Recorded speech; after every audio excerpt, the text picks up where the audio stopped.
Anyways, let us hop into the Master Duel Banlist discussion / first reaction. I haven't really looked at this yet. I think I'm also going to upload this one to YouTube just because I really want to bring a little bit more Master Duel content to my channel as well, since we are talking about it on stream. Anyways, if you're seeing this on YouTube and you are one of the Master Duel content enjoyers, welcome everybody. Welcome to the channel. There's going to be a little bit more Master Duel content in the future as well, so make sure you subscribe. And a new Master Duel Banlist just dropped. It's crazy at which speed they are adjusting the ban list in Master Duel. It's really coming from someone in the TCG. It's like really unusual that we are getting so frequent updates to the Master Duel Banlist. But I mean, I'm all for it. I really like the idea of making very regular small adjustments. Let us hop right in over here and check out this new Master Duel Forbidden Limited List update. Cards to be unlimited. Gen X Ally Birdman. I think we don't have to talk about Gen X Ally Birdman a lot. That card didn't see any play at 2. Probably won't see much play at 3. Like, if it just feels like that card is fine in today's like Yu-Gi-Oh, especially with Master Duel in the format. Another just like special summon effect doesn't seem that great, so I'm down for 3 Birdmans. Thunder Dragon Roar from 2 to 3. I'm gonna be honest with you, I didn't even know that card was semi-limited, but I am here for it. That's fine. Thunder Dragons are not completely out of the question for Master Duel because we do have Colossus. That card has some potential, but simply since like no one's been using it, I can definitely understand where they're coming from. And since we get ban list updates so frequently in Master Duel, it's like if this card becomes a problem, or like if Thunder Dragons becomes a problem, they have the freedom to react relatively quickly to that. So I'm down for some experimentation like this. I'm happy about 3 Dragon Roars. The absolute same goes for Orcust Harp Horror. I've played Orcust in the past. It was very fun, but it never felt like it was like an actual problem or like a crazy good deck. It's absolutely fine for Harp to be at 3, in my opinion. I'm very happy. I wish we could have that in the TCG too, but I hope that maybe if the TCG sees that Harp is at 3 in the OCG and at 3 in Master Duel and it's still not going to do that much, maybe that means we can have it in the TCG at some point. But now for the real meta impacting hits, because all 3 of these are probably not that impactful. We have a couple of Runics down here, and we have Runic Destruction from 3 to 2. We have Freezing Curses from 3 to 2, and we have Slumber from 3 to 2. These are relatively small hits, I will say.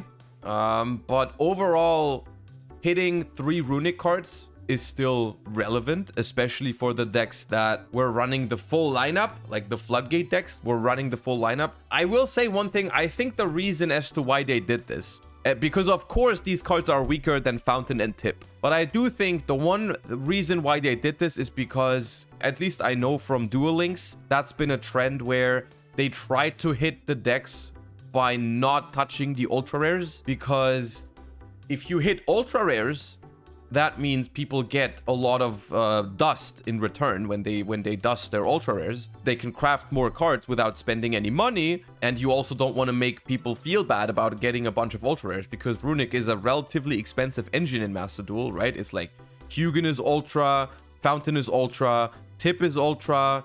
You know, for Master Duel standards, it's not a cheap deck, I think. So they're touching the super rares and the rares here, which I guess is fine. I mean, if you told me, hey, you have to hit the Runic in Master Duel without touching any of the ultra rares, I mean, I guess you're gonna hit Destruction, Freezing Curses, and Slumber, because those are the best ones after the ultra rares. So I mean, it makes sense. It's not the biggest hit to Runic, but it is a hit to Runic regardless, because those are like also the best ones to draw into. Like if you're playing Runic Sprite and you pull off your combo and you want to draw into more Runic spells, this is definitely the best ones.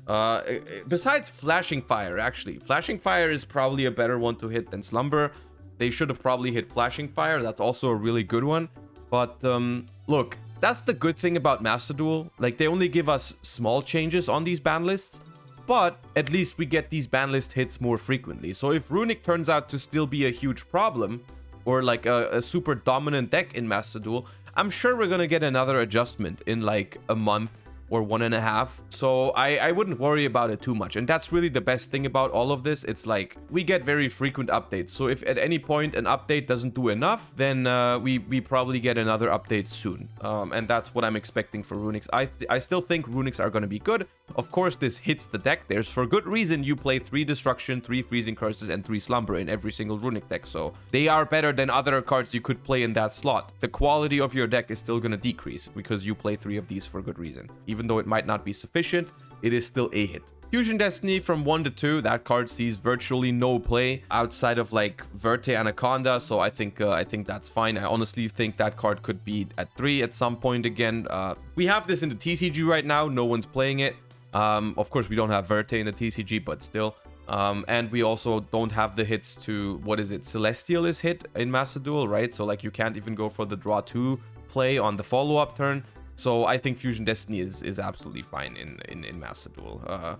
I think that card is eventually going to go to 3 because I don't see people playing it a lot with 2 copies even. And then Amano Iwato to 1. And that's a very welcome change in my opinion because that is a hit specifically aimed at Floodgate Runic. And that's cool in my book. Of course, that is not addressing the core problems like the Floodgates, for example. It doesn't really address those.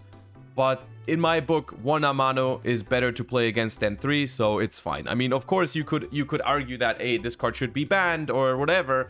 But at the end of the day, 1 copy of Amano Iwato is better than 3 in my book, so I'm happy about this change.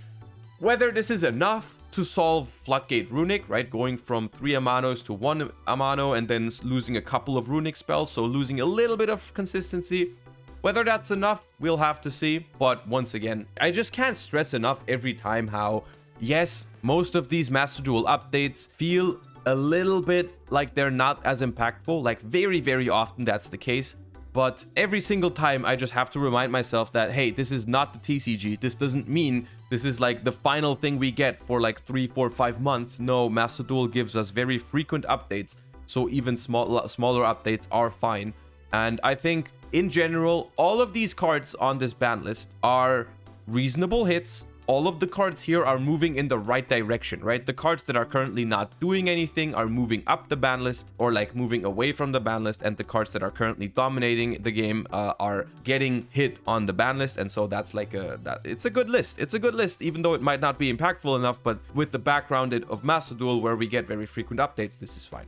Now, Runic Sprite, I think, is still the best deck. If you are wondering what you should play now, if you've enjoyed Runic Sprite before this ban list, Runic Sprite takes a small consistency hit from this, but you can easily replace these Runics with other Runics. And of course, sometimes you're going to draw into worse Runics, and then you're not going to have that Freezing Curses negate or that Runic Destruction removal or that Slumber protection.